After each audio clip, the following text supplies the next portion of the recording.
जय हिंद दोस्तों। आज की इस वीडियो में मैं आप सभी के लिए विज्ञान के कुछ मोस्ट इम्पोर्टेंट क्वेश्चन लेकर आया हूं जो आपके आगामी परीक्षाओं के लिए काफ़ी ज़्यादा महत्वपूर्ण हैं। दोस्तों, आप अगर 2022 या 2023 में पेपर देने वाले हैं, आप जिस भी क्लास में पढ़ रहे हैं, अगर आप क्लास 8th में पढ़ रहे हैं तो ये वीडियो आप ही के लिए बनाई जा रही है। इसमें दोस्तों उन इम्पोर्टेंट क्वेश्चंस को शामिल किया गया है जो आपके आने वाले परीक्षा में ज़रूर पूछे जा सकते हैं। तो यहाँ से दोस्तों हम बहुविकल्पीय प्रश्न से स्टार्ट करेंगे। ग्रहों की श्रेणी से बाहर कर दिया गया है। दोस्तों, ग्रहों की श्रेणी से किस ग्रह को बाहर कर दिया गया है ये आपको बताना है। आपको पता ही है दोस्तों, मुझे पूरा यकीन है कि आपको पता है इसका आंसर क्या रहेगा। Option A, option B, option C या ऑप्शन डी। तो दोस्तों, अगर आपको नहीं पता तो मैं आपको बताने वाला हूँ। अगर पता है तो आप लोग हमें बताएं कमेंट बॉक्स में। दोस्तों, ग्रहों की श्रेणी से यम को बाहर किया गया था। ओके, प्लूटो जिसका नाम है दोस्तों, इसे प्लूटो भी कहते हैं, यम। आप लोग विशेष ध्यान रखिएगा। अगला क्वेश्चन है, हमारे सौरमंडल में ग्रहों की संख्या कितनी है? 7, 8, 9 या 10। दोस्तों, जैसा कि आप लोग जानते हैं कि प्लूटो को ग्रहों की श्रेणी से बाहर निकालने से पहले कुल 9 ग्रह थे। जब प्लूटो बाहर निकल गया तो कुल ग्रहों की संख्या 8 ही बची। टोटल 9 थी, लेकिन वर्तमान में ग्रहों की संख्या 8 मानी जाती है। तो यही दोस्तों इसका राइट आंसर हो जाएगा। आई होप आप लोगों को पहले से भी पता रहा होगा। दोस्तों, आप लोग कॉपी एंड पेन निकाल लीजिए, सभी क्वेश्चंस को मेरे साथ साथ नोट करते रहिए। आपके लिए ये क्वेश्चन एक बहुत बेहतरीन मार्क्स देंगे। आइए दोस्तों अगले पेज के क्वेश्चंस भी देख लेते हैं।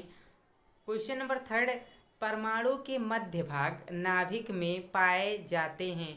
परमाणु दोस्तों आपको पता ही होगा किस आकार का होता है। परमाणु इस आकार का होता है और जो इसका बीच का भाग होता है, एकदम सेंटर पॉइंट जो बीचों बीच का होता है, वो होता है नाभिक। क्या होता है जी? बिल्कुल नाभिक होता है। तो नाभिक में बताना है कि क्या पाए जाते हैं। परमाणु के मध्य भाग, जो मध्य भाग का नाभिक है, मध्य भाग में नाभिक होता है, तो इसमें क्या पाए जाते हैं?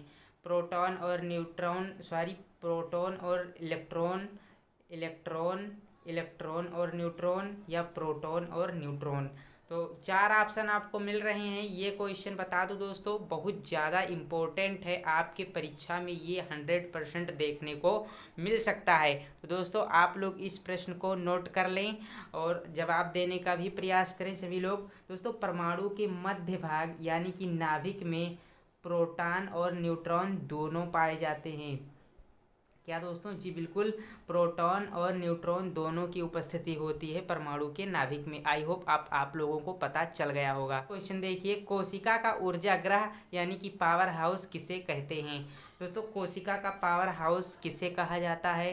बिल्कुल दोस्तों, ऑप्शन डी इसका सही है। माइटोकॉन्ड्रिया को कोशिका का पावर हाउस या फिर ऊर्जा ग्रह कहा जाता है।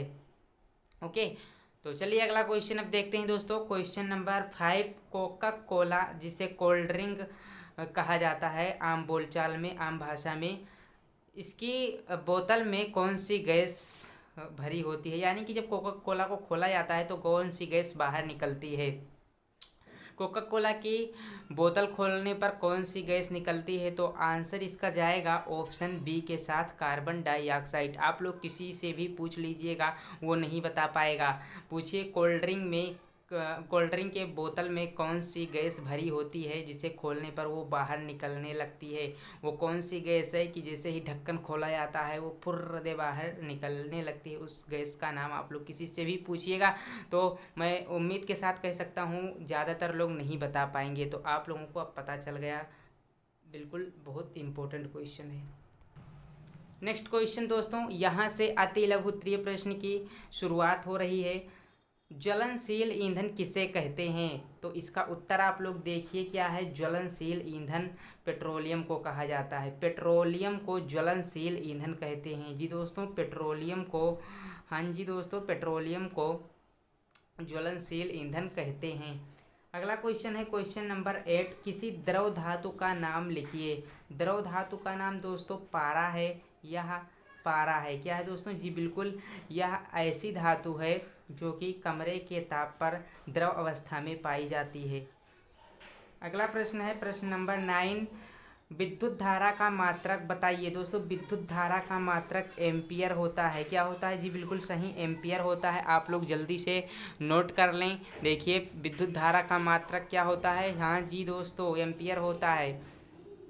अगला क्वेश्चन है क्वेश्चन नंबर 10, पुष्प के नर और मादा जननांगों को क्या कहते हैं? उत्तर देख लीजिए आप लोग। पुष्प के नर जननांग को पुंकेसर, जो पुष्प का नर जननांग होता है, नर जननांग आप लोगों को पता होगा, उसे पुंकेसर कहा जाता है। और जो मादा जननांग होता है पुष्प का, उसे स्त्री केसर कहा जाता है। आप लोग ध्यान रखिएगा दोस्तों, वेरी इंपॉर्टेंट क्वेश्चन है ये आपके परीक्षाओं के लिए, और आपको इसका आंसर पता भी होना चाहिए। तो मैंने आपको बता दिया, मेरा काम खत्म हुआ। आपकी बारी है अब इसे याद करने की, याद रखने की और कॉपी में नोट करने की। चलिए अगला क्वेश्चन अब देखते हैं। लघु उत्तरीय प्रश्न यहाँ से शुरुआत हो गए दोस्तों। संश्लेषित रेशे किसे कहते हैं? संश्लेषित रेशे क्या है ये आपको बताना है। ये आपको दिलाएगा 4 से 3 अंक, 3 या 4 अंक ये क्वेश्चन आपको जरूर दिलाएगा।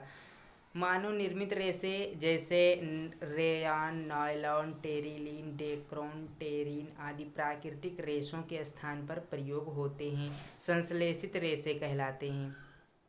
जो मानव निर्मित रेशे होते हैं, जैसे कि अभी मैंने आपको बताया, ये सभी ये प्राकृतिक रेशों के स्थान पर प्रयोग में लाए जाते हैं, इन्हीं को संश्लेषित रेशे कहा जाता है। इनका उपयोग प्राकृतिक रेशों जैसे ऊन तथा रेशम के स्थान पर होता है। संश्लेषित रेशे प्रायः ऊन तथा रेशम की भांति दिखने वाले बनाए जाते हैं।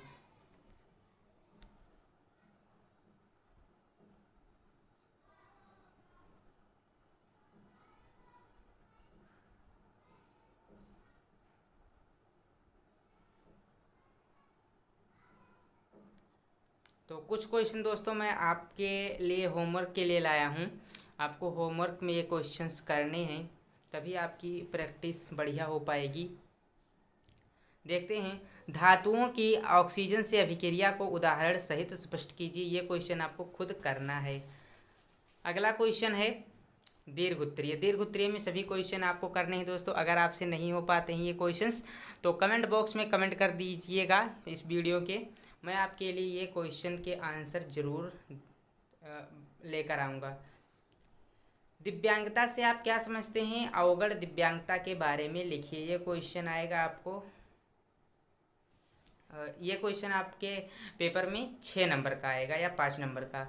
अगला है अस्थाई और अस्थाई चुंबक एक दूसरे से किस प्रकार भिन्न हैं, ये आपको बताना है। अस्थाई और अस्थाई और अस्थाई चुंबक एक दूसरे से किस प्रकार भिन्न हैं। 15 क्वेश्चन देखिए, धातु के संक्षारण की रोकथाम के लिए अपनाई जाने वाले विभिन्न विधियों का वर्णन कीजिए। दोस्तों जब धातुओं पर जंग लग जाता है तो कौन कौन सी विधियां अपनाई जाती हैं कि उस पर जंग ना लगे। जैसे धातु पर जंग लग, संक्षारण का अर्थ है जंग लगना, यानी कि जब धातु नमी और ऑक्सीजन की उपस्थिति में आकर उस पर जंग लग जाता है, तो उसे बचाने के लिए किसका प्रयोग करना चाहिए ताकि जंग ना लगे, यही आपको बताना है। इसके बारे में आपको टिप्पणी लिखनी है। तो बस दोस्तों मिलते हैं अगली वीडियो में। दोस्तों मैं आपको बता दूं, आपको इस चैनल पर बहुत सारे इंपॉर्टेंट क्वेश्चन दिए जाएंगे जो आपके सभी परीक्षाओं के लिए इम्पोर्टेंट रहेंगे। जैसे अगर आप 8th में पढ़ते हैं, 9th में पढ़ते हैं या 10th में पढ़ते हैं तो इस चैनल को आप सब्सक्राइब कर सकते हैं। अपने दोस्तों के पास भी वीडियो को शेयर कर दीजिए दोस्तों, और आगे भी इसी तरह की वीडियो चाहिए तो लाइक ज़रूर करें। चलिए मिलते हैं अगले वीडियो में। जय हिंद, वंदे मातरम।